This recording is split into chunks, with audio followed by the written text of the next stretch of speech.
বান্দা, আকাশ পরিমাণ যদি গুনাহ করো, পাতাল পরিমাণ যদি গুনাহ করো, সাগরের পানি পরিমাণ যদি গুনাহ করো, পাহাড় তুলনায় যদি তুমি গুনাহ করো, আমার দরবার থেকে তুমি নিরাশ হইও না।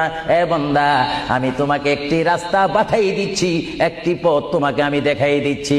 সেই পথটি কোন পথ তোমরা জানো? ওয়ালাউ আন্নাহুম ইয যালামু আনফুসাহুম জাউকা। বান্দারে, যখন তোমরা বরবাদ হয়ে যাবে, তখন তোমাদেরকে একটা পথ আমি তোমাদেরকে দেখাই দিলাম। সেই পথটির নাম হচ্ছে আমার রাসূলের মদিনা। জোরে বলেন সুবহানাল্লাহ। বান্দা, আমার নবীর দরবারে গিয়ে কেঁদে কেঁদে তোমরা বলো, ইয়া রাসূলুল্লাহ, ইয়া হাবিবাল্লাহ, আয়াকা ইয়া রাসূলুল্লাহ। আল্লাহ কোরআনে বলেছে, ওয়ালাউ আন্নাহুম ইয যালামু আনফুসাহুম জাউকা ফাস্তাগফিরুল্লাহ ওয়াস্তাগফার লাহুমুর রাসূল।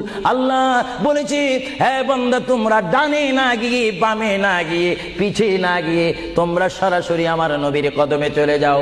আমার নবীর কদমে গিয়ে আমি আল্লাহর দরবারে তোমরা তওবা করো।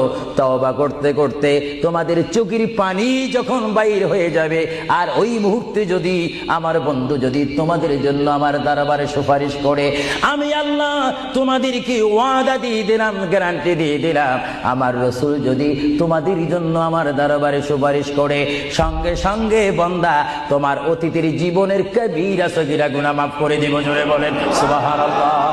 আরো জোরে বলেন। আমার আপনার গুনাহ মাফ করার জন্য রাসূলুল্লাহর দরবারে যাওয়ার দরকার আছে কিনা? চিৎকার জীবন আছে কিনা? এটা কোরআনের অপব্যাখ্যা নয়, চেরেস কোরআন শরীফের আয়াত। ওয়ালাউ আন্নাহুম ইয যালামু আনফুসাহুম জাউকা। যারা তাফসীর পড়েছেন, তাফসীর জালালাইন পড়েছেন, টাইটেল পড়েছেন, বুখারী পড়েছেন, মুসলিম পড়েছেন, ইবনে মাজাহ পড়েছেন, সিয়াসিত্তা পড়েছেন, হাদিস পড়েছেন, ইজমা পড়েছেন, কিয়াস মেনেছেন, উসুল মেনেছেন, বালাগাত মেনেছেন, মুনতিক মেনেছেন, শরীয়ত বুঝেছেন, তরিকত বুঝেছেন, হাকিকত বুঝেছেন, ইলমে লুদুনি পেয়েছেন, ইলমে তাসাউফ মেনেছেন, তারা অবশ্যই স্বীকার করবে মানুষের একমাত্র মুক্তির স্থান, পরিত্রাণের স্থান, আসলের স্থান, নাজাতের স্থান, আল্লাহ পাওয়ার স্থান মুহাম্মাদুর রাসূলুল্লাহ কদম মুবারক। চিৎকার দিয়ে বলেন সুবহানাল্লাহ।